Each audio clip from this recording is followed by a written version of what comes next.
جتنے بھی law enforcement کے ادارے ہیں وہ اپنی توجہ شہریوں کے تحفظ پہ لگائیں. یہ ہم اس لیے کہہ رہے ہیں کہ آج چھٹا دن تھا کہ ایک شہری جو پارلیمنٹیرین بھی ہے اور سب سے بڑی پارٹی کا عہدیدار ہے اس کو راولپنڈی اور اسلام آباد اور لاہور کے درمیان گھسیٹنے میں انہوں نے لگایا. ابھی جو مجھے فواد نے بتائی ہے ڈیٹیل اس کے مطابق وہ کل پورا دن میں جب یہاں سے فارغ ہوا تو میں نے بھی دیکھا کہ قافلہ پتہ لگ رہا ہے جی ادھر سے جا رہے ہیں اور پھر 3 دفعہ انہوں نے موٹر وے پہ اس کو موڑا اور آرڈر یہ تھا کہ کھلے ڈالے میں اس کو بٹھاؤ.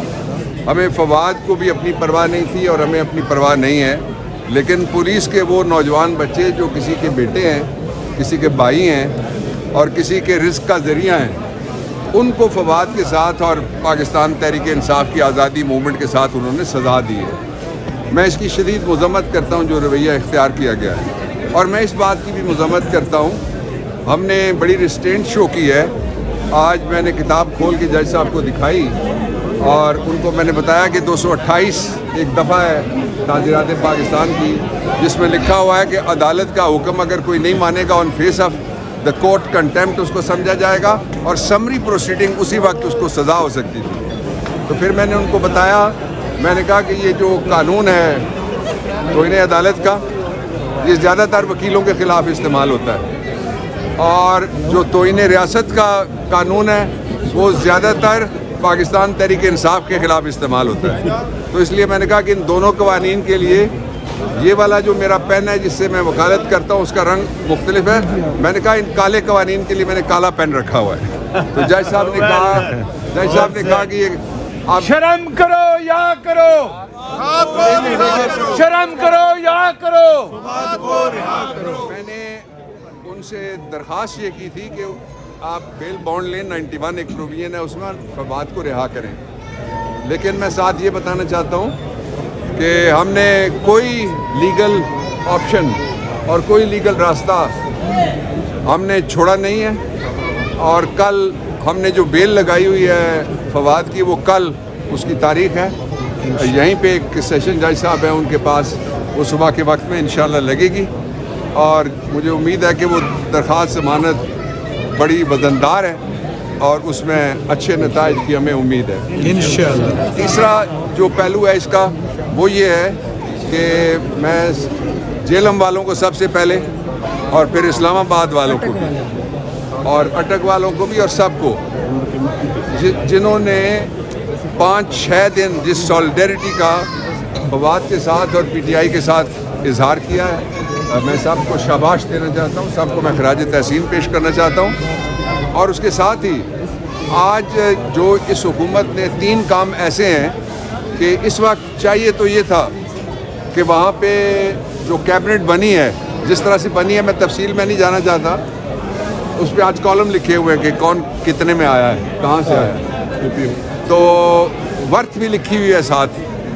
تو اس لیے میں صرف یہ کہنا چاہتا ہوں کہ جس صوبے میں بڑی مشکل کے ساتھ اللہ کی مہربانی سے ہم نے اس طرح کے جرائم جو تھے وہ کنٹرول کیے ہوئے تھے اور قوم نے بڑی قربانیاں دی, جس میں ہمارے فوج کے نوجوان, پولیس اتنا پورے پاکستان میں شاید اتنی شہید کی ہوئی جہاں وہاں شہادتیں پولیس کی ہوئی ہیں. ٹاپ آفیشلز جو تھے وہ بھی شہید ہوئے ہیں, ان میں سے 2-3 ایسے ہیں جو میرے تعلق والے بھی تھے. تو اس کے بعد یہ اس طرح سے کھیل رہے ہیں الیکشن نہ کراؤ, الیکشن نہ کراؤ. شرم آنی چاہیے وہاں گورنر کو آج چلو بار پانی بھیجیں سارے پشاور کے لوگ کہ وہ اس میں ڈوب مرے, کہ وہ اس بات پہ لگا ہوا تھا کہ میں الیکشن نہیں کرا سکتا اور نہیں کراؤں گا. وہ تو کرانے پڑیں گے الیکشن, تم جو مرضی کر لو تمہیں کرانے پڑیں گے. 90 دن کے اندر الیکشن ہوں گے, آئین کا ڈکٹیٹ ہے. وہ 2 مثالیں دے رہے ہیں. ایک مثال وہ کہتے ہیں کہ 1988 میں الیکشن میں ڈیلے ہو گیا تھا, اور بھائی 1988 میں آئین تھا ہی نہیں, مارشل لاء تھا. اور دوسرا تھا ایک سوال وہ بھی اٹھا رہے ہیں, وہ کہتے ہیں جی کہ جب بی بی کی شہادت ہوئی تو اس وقت کیا تھا, اس وقت بھی مارشل لاء تھا. اس وقت ملک کا صدر کون تھا, مارشل لاء ایڈمنسٹریٹر تھا, وہ سٹنگ آرمی چیف تھا, ہی واز ان یونیفارم. اس لیے کیوں اپنے آپ کو بیوقوف ثابت کرنے پہ تلے ہوئے ہو, لوگوں کو بیوقوف بنانے پہ میں نہیں کہوں گا آپ. You want to prove to all اس کہ جی آپ کیا ہیں، وہ ہمیں پتہ لگ گیا آپ کیا ہیں. جس طرح سے آپ نے بھیک مانگی ہے وہی پتہ لگ گیا تھا. ایک پہلو اس کا یہ ہے. اس کا دوسرا پہلو جو ہے وہ اس سے بھی زیادہ امپورٹنٹ ہے. وہ امپورٹنٹ پہلو یہ ہے کہ وہاں کوئی کسی کے پاس لا اینڈ آرڈر کا انچارج وزیر ہی نہیں ہے ان کے پاس وہاں. یہ دیکھیں کتنے علمے کی بات ہے.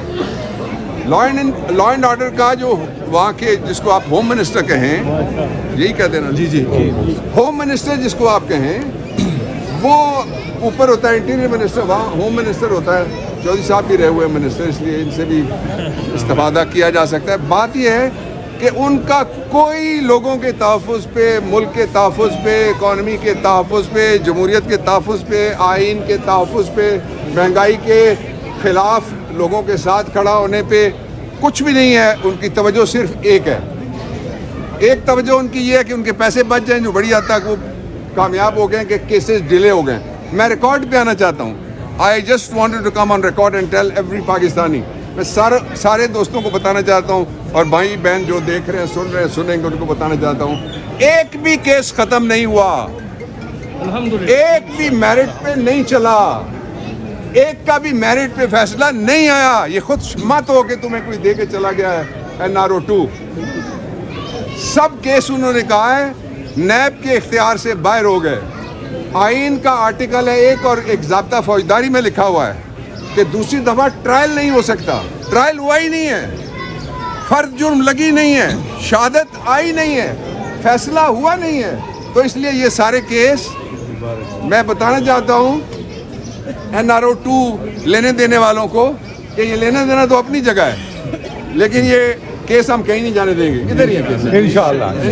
منشیوں کے ضابطے اب نہیں مانتے. دوسری جو بات میں کہنا چاہتا ہوں، اب نہیں مانتے، اب نہیں مانتے، اب نہیں مانتے. دوسرا جو میں کہنا چاہ رہا تھا اس پہ ذرا آپ توجہ کیجئے گا. وہ یہ ہے کہ آپ سیلریڈ ہیں سارے، مجھے پتہ ہے. آپ کا ٹیکس ایٹ سورس کٹتا ہے.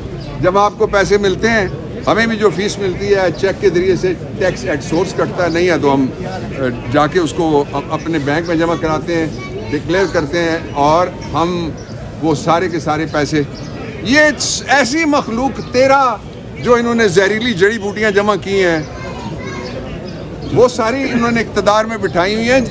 جس میں ایک کے خلاف کچھ ہونے لگے تو وہ کہتا ہے میں کور کمانڈر ہاؤس کا گھراؤ کروں گا. دوسرے کے خلاف ہونے لگے تو وہ کہتی ہیں کہ میرے پاس سب کی ویڈیو ہیں. تیسرے کے خلاف ہونے لگے تو وہ کہتے ہیں میرا تو کچھ ہے ہی نہیں، میرے بیٹوں سے پوچھو. بیٹوں کے خلاف کچھ ہونے لگے تو وہ کہتے ہیں کہ میں پاکستان واپس نہیں جاؤں گا. تو یہ سارا جو انہوں نے ڈرامہ کیا ہے، اس کا نتیجہ آج یہ نکلا ہے کہ کوئی سیلریڈ آدمی کسی سیلری پہ بھی بیٹھا ہوا ہو، حلال کے پیسوں میں اس کا گزارا ناممکن ہو گیا.